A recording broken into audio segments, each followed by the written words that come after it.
My name is Vadim Krasnooky, Mediacentru Ukraine. I would like to welcome all the journalists joining us to write about and tell about the developments in Ukraine. With us today is Andrii Osadchuk, Member of Parliament of Ukraine of the Holos faction. Pan Andriu, thank you for being with us. You're a member of the Parliamentary Committee for Law and Order, Law Enforcement. Can we open by asking the right to weapons for Ukrainians? This was voted in the first reading. What are the perspectives of this bill passing, and what peculiarities are there? Hello, everyone. Thank you for this question. It is an important one. I'll start by saying that I will not tire repeating this when we talk about access to weapons, access to arms. Over the past 18 months, this was presented as legalization of the weapons market. Really, we have to understand that prior to the war, we had about 1 million legal firearms among the population. So basically, those who wanted to have weapons at home or defend themselves could go through the procedure with the Ministry of the Interior, get and go to a shop and buy essentially like an AK, which was called a military carabiner, but never stopped being never carabine, but it never stopped being a Kalashnikov. So the market was there. The bad thing was that it was um, no, it was regulated by there wasn't a law as such. It was only a regulation by the Ministry of the Interior. The only discussion was uh, about handguns.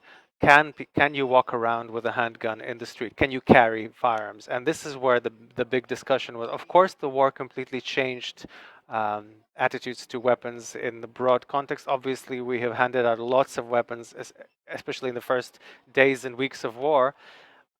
We really hope that these weapons are mostly used as intended.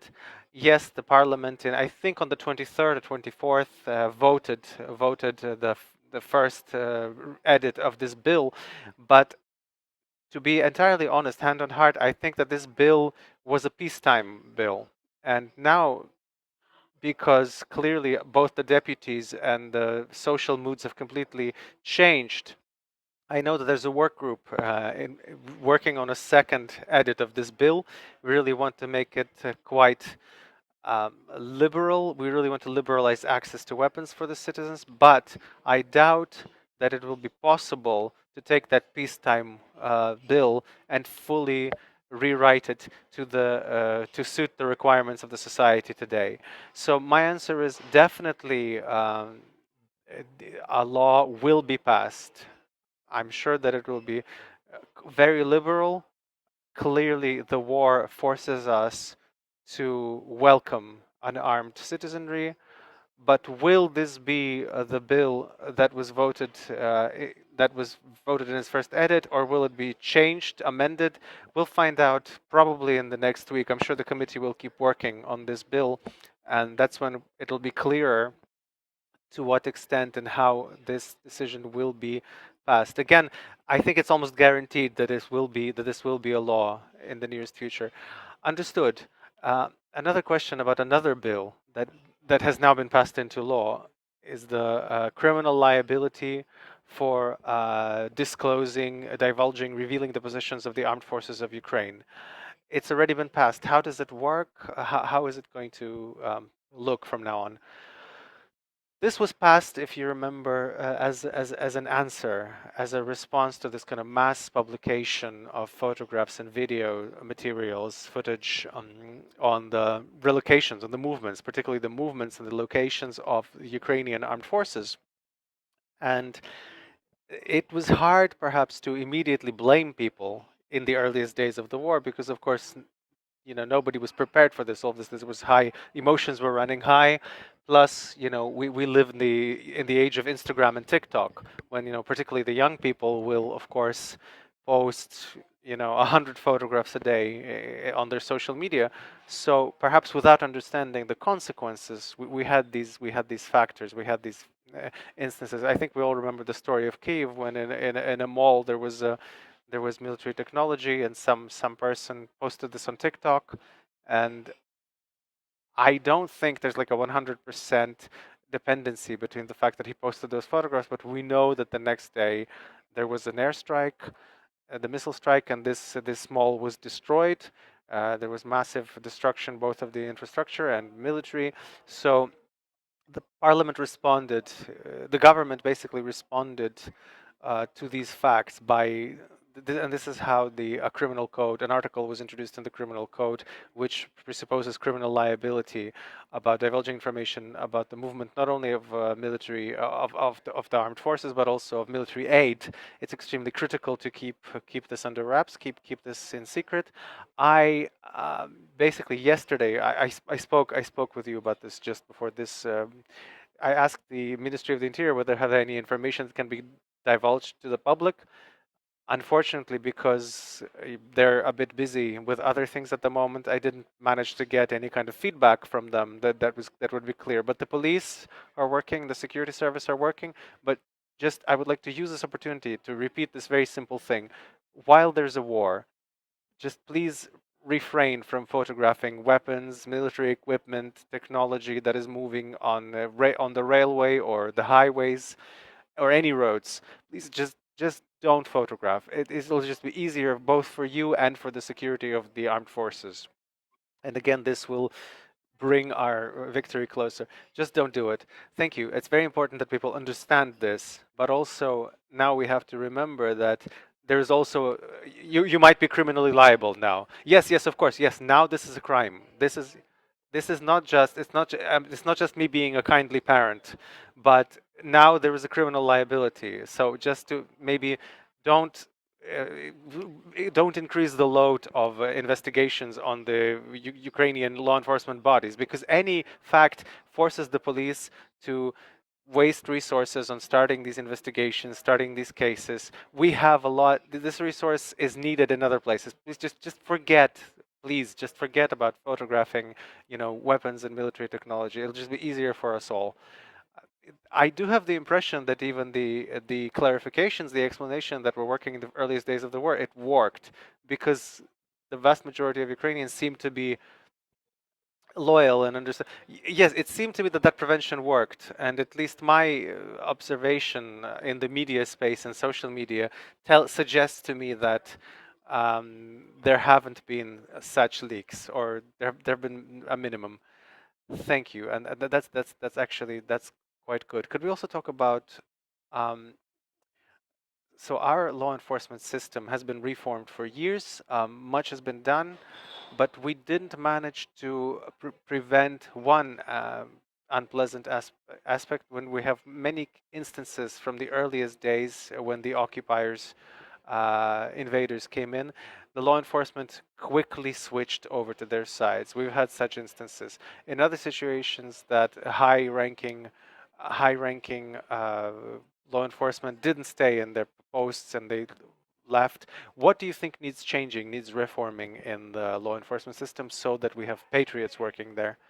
Well, I would say I wouldn't dramatize the situation too much. Yes, I know that there have been instances both among the rank and file and apparently also with the leadership. This information has not been made public. Of course, as soon as we have the opportunity to verify and spread this information, we will definitely uh, bring it to society, because it's critically important, because we as a society, we pay our taxes, we essentially maintain our law enforcement system, our law enforcement bodies, whose job it is to protect us. So who did what during the hot phase of the war after the February 24th is extremely important.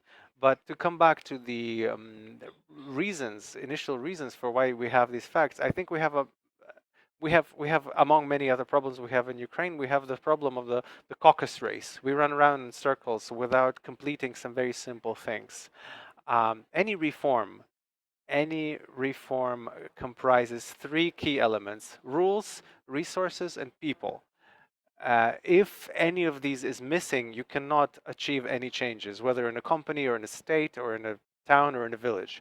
And when we're talking about the law enforcement system, the rules are fairly decent. The law on the national police passed after the Maidan in 2014 is quite perfect. I mean, sure, it can be amended, tweaked a bit, but the legal base is quite good. The resources over the past few years, yeah, resources have been allocated to the security service and the Ministry of the Interior. How effective it was distributed is another question.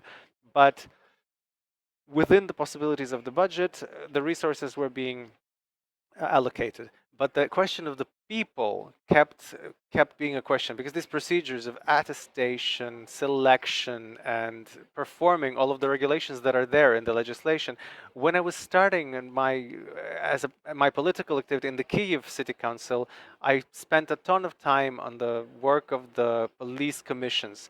I'm sure that the vast majority don't even know what that is. The law of the national police has a separate article that says police commissions that have to be formed according to the law in order to select and promote all the police officers, and they have to include members of the public. So this is a filter, a legally installed filter that has to assess and hire and promote all of the police officers. And this mechanism ought to ensure the quality of the staff, the personnel. Almost nobody knows that any community can actually have a vote of no confidence to the leader of the local police, which would remove that person. I don't know how many instances we've had like that in Ukraine. Maybe none, but we have those tools in the law, so we don't have to, reinvent the wheel here.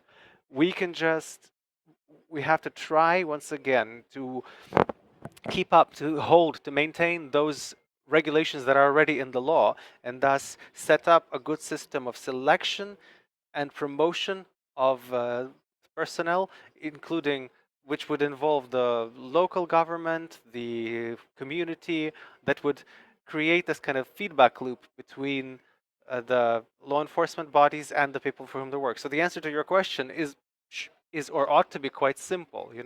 Perhaps that as soon as we come back to peacetime, we try to look at the legislation that we already have on the books and that is already the law of the land, and try to implement it. Right. So we understand. The law allows us to do this. We just need to keep it working, which would then ensure a more effective and patriotic law enforcement system after the victory. Another detail. So there's always a lot, but I can't let this detail go. No reform is possible without quality leadership, and again, this will be an even more critical after victory. The leaders who will be responsible for particular law enforcement bodies, but this has to do, of course, with every sphere of social life. And leaders aren't just people who, I'm not just talking minister or deputy minister. We're talking about this kind of middle management team, right? The Ministry of the Interior, the first 30 to 50 bosses at the level of departments that have to work as a well-oiled mechanism, and each of them, of course, must hold this need of reform, and the police maintaining the law and all of these systems of selection, of this transparency, understand the inacceptability and admissibility of any kind of corruption or political cronyism, of any kind of friends and family approach, and all of this is completely unacceptable. All of this has to be implemented by the leadership. So the quality of leadership is extremely critical after we switch to come back to a peacetime, to develop institutions. And we're talking about the law enforcement at first. We, of course, eagerly await the return of peacetime, Ukraine's victory. But another question arises and could you share your opinion here? What is a Ukrainian victory? How will we know that the day is here? How will we know that we have truly and fully? What will allow us to truly say that this has been a victory? From the earliest days of the full-scale invasion, I been watching different people have different expectations about the victory, and there are different explanations for what victory is.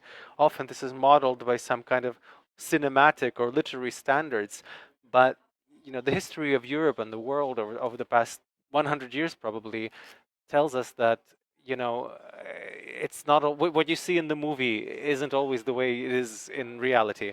So I think it's important to focus on three important components that I think if they are implemented, then we can clearly say that yes, Ukraine has won. Uh, of course, the first is the military component. We have to remove the invader from Ukraine, kick them out, and of course we have to talk about the borders, the international recognized borders that have been there since 1991.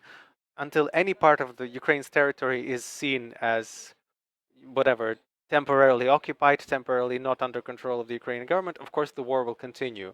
So full deoccupation of the territory of Ukraine. That's step one. Secondly, we have to understand that we're not only defending our land and our people, we're defending the rule of law, democratic principles, and international law, of which the Ukrainian legal system and the Ukrainian state is part.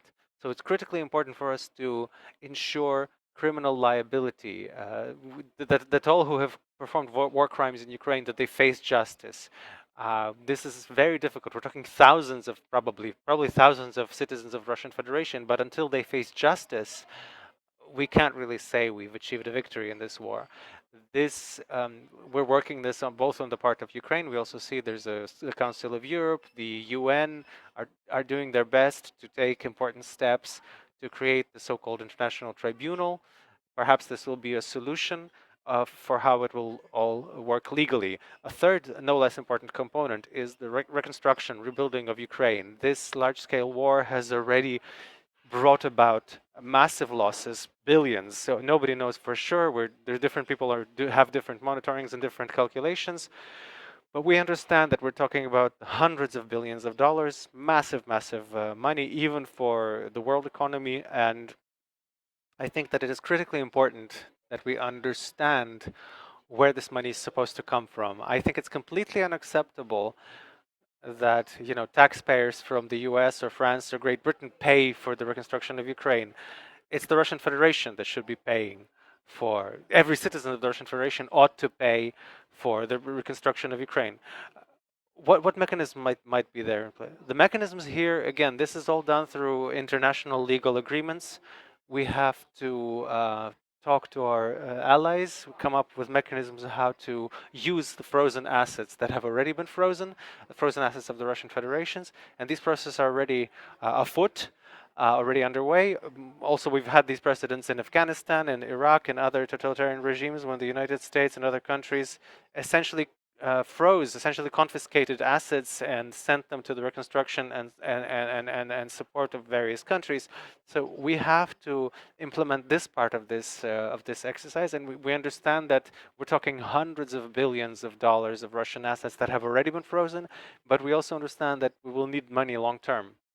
So I think that we'll have to look for a mechanism, perhaps of bringing in money from the sale of Russian fuel, some kind of what they call revenue sharing in English. So a fragment of section.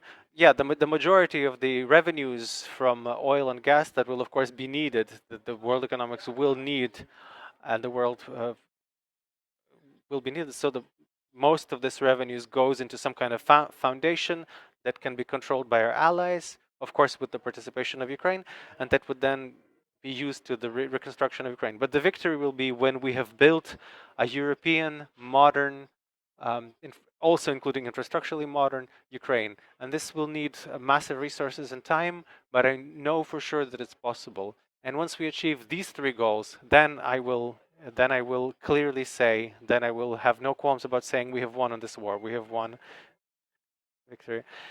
Fight and we shall prevail. Thank you, Pan Andrii, for coming to us and for joining us today in person. Andrii Osadchuk, Member of Parliament of Ukraine. We are at the Media Center of Ukraine. My name is Vadim Krasnooky.